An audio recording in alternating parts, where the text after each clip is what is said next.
Kaligtasan. Saved by grace. Through faith. Kikita mo isang taong taglay ang pag-ibig ng Diyos. Yung nakapagpatawad. Pinatawad. Yung nagkamali, nagkasala. Yung kapakumbabaan, nakikita. No? Alam mong may tampo. Alam mong may tampo. Anong gagawin mo? Puntahan mo.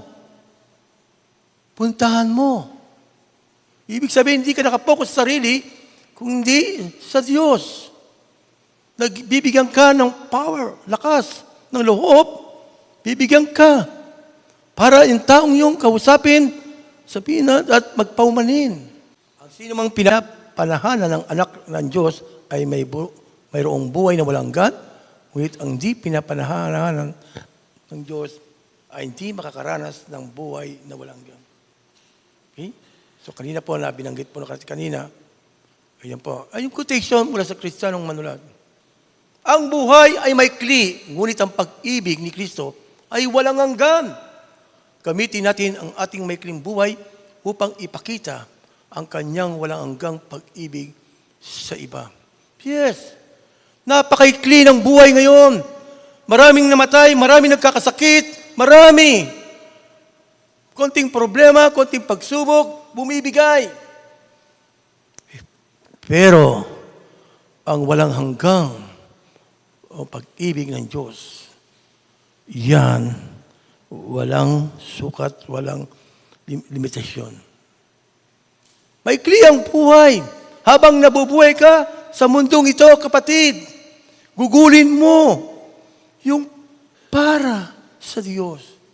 Use your time wisely by sharing the gospel. Hindi ko sinasabing umalis na sa trabaho, iwanan ng trabaho. Yes. Kailangan ng trabaho. Kailangan ng pagkain. Kailangan ng supporter. Pero pwede namang i-balance. Check and balance. Pwede natin ipakita, gawin ang kalooban ng Diyos. Check and balance. Okay? Ang kanyang walang hanggang pag-ibig sa iba. Tama na binanggit sa 16:17, sinugo ang Diyos ang kanyang anak, hindi upang atulan ng parusa ng sanlibutan, kundi upang iligtas ito sa pamagitan niya. Dahil sa pag-ibig, pagmamahal, tayo'y kanyang iniligtas. Naranasan natin itong regalo na walang bayad, kanyang ginanap, kumpleto.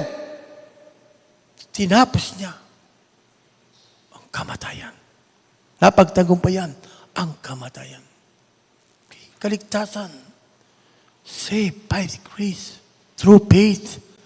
Na pananampalataya.